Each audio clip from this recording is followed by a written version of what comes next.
Welcome to Day 47 on the Trail. We have four readings for today from Acts chapter 2, verses 1 through 47, Exodus 19, verse 1 through 20:26, the 56th Psalm, and Sirach chapter 51, verses 1 through 30. In Exodus 19, we find what is traditionally called the Ten Commandments, or as it is sometimes known, the Decalogue.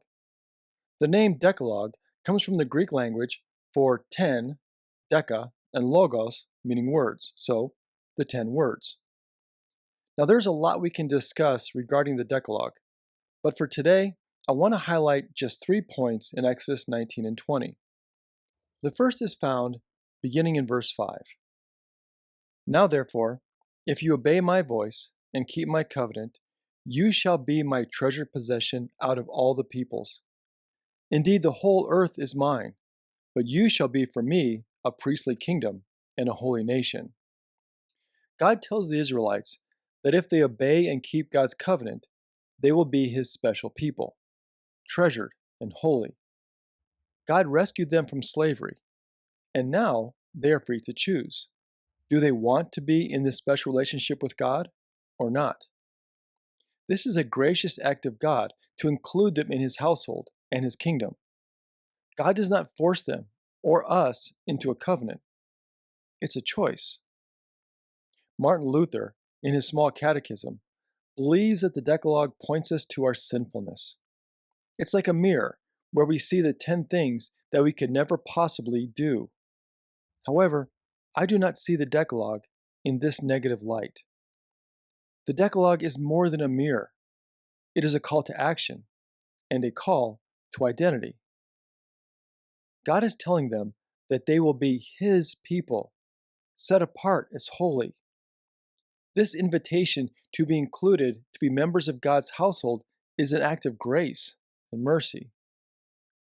Moses then tells the people that God is offering them to be his people, set apart as holy, if they're willing to obey him and keep his covenant. However, the stipulations of that covenant, that is, what God is actually asking them to do, or the commandments themselves, have not been outlined yet.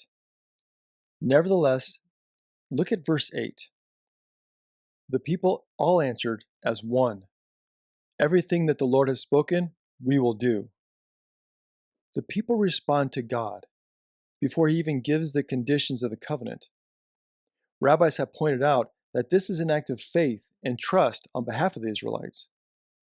Before they hear the specific commandments, before they know what the stipulations are, they choose God. So why? Why would they commit themselves to commandments that they have not even heard yet? Since Moses arrived in Egypt and confronted Pharaoh, they have seen God keeping his promises. They have seen God hear, act, and care for them. God rescued them while they were still helpless slaves in Egypt. Now we will discuss today's second topic from the Decalogue in more detail when we come to the story of the rich young ruler in Matthew's Gospel. But for today, notice that the first 4 commandments in the Decalogue are focused on our relationship with God. The last 6 are centered on our relationship with each other. So 4 commandments are directed vertically toward God, and 6 commandments are directed horizontally toward those around us. For our third and final topic today, let's look at chapter 20, verses 4 through 6. You shall not make for yourselves an idol, whether in the form of anything that is in the heaven above, or that is on the earth beneath, or that is in the water under the earth. You shall not bow down to them or worship them. For I, the Lord your God, am a jealous God, punishing children for the iniquity of the parents to the 3rd and 4th generations of those who reject me, but showing steadfast love to the 1,000th generation of those who love me and keep my commandments. When we read this commandment, our impulse is usually to skip past God showing love, the Hebrew word chesed, to the 1,000th generation who love God and keep his commandment, and instead question the judgment of punishing the children for the sins of their parents to the 3rd and 4th generation.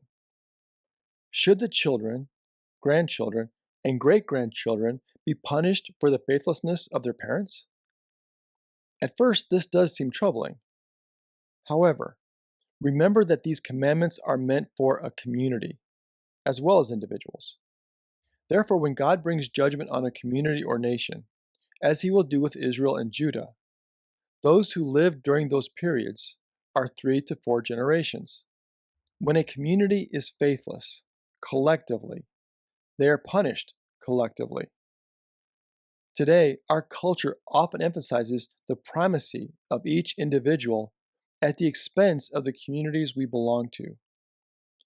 However, the reality that we often neglect is that our actions, both active and passive, inevitably have repercussions on those around us. Our children, our families, and our neighbors are deeply impacted by what we do and leave undone. This commandment reminds us that despite what societal pressures might suggest, we are responsible to and for one another. Turning now to the New Testament and the book of Acts. The events of Acts chapter 2 take place on Pentecost. Now, Pentecost is the Greek name for the Jewish festival of Shavuot, the Festival of Weeks, which occurs 50 days after Passover. Now, Shavuot primarily commemorates the giving of the Torah to Moses on Mount Sinai, which we read today in our passage from Exodus 19 and 20. Additionally, Shavuot is an agricultural or harvest festival celebrating the first fruits of the wheat harvest and the end of the barley season. For Christians, Pentecost is celebrated 50 days after Easter Sunday and commemorates the birth of the church. Today, I would like to focus on verses 44 and 45, which read, "All who believed were together and had all things in common. They would sell their possessions and goods and distribute the proceeds to all, as any had need." This is not a new idea. There is a Hellenistic proverb on friendship that said, "Friends are one soul." The writings of Plato and Aristotle suggest that friends held all things in common. However, there is an important question here. Who are my friends? Typically, in the Hellenistic period, friendship usually represented a bond between people of similar social standing, ensuring a sense of fairness within the relationship. But there's a radical shift here for the earliest Christians. People from all walks of life, regardless of their social standing, financial situation, or background, are called to be friends. After all, Jesus, the very Son of God, set the example when he called us friends in the Gospel of John. Now, does this mean that the earliest Christians abandoned their personal property and lived in complete equality? Not necessarily. Instead, later in Acts, we learn that Christians still had their own possessions, which they shared with those in need, and they also lived in their own homes. For example, in Acts 12, Peter flees to the home of Mary. And here in Acts 2, verse 46, Christians are breaking bread in their own homes. However, they did share a unity of purpose. They strove to be friends in the same way that Jesus called us his friends. Their possessions did not define them. Their unity as followers of Jesus did. This radically changed their world and ours. They did not see a different world after Pentecost, but they did see the same world differently. Thank you for joining us today. Until next time, stay on the trail.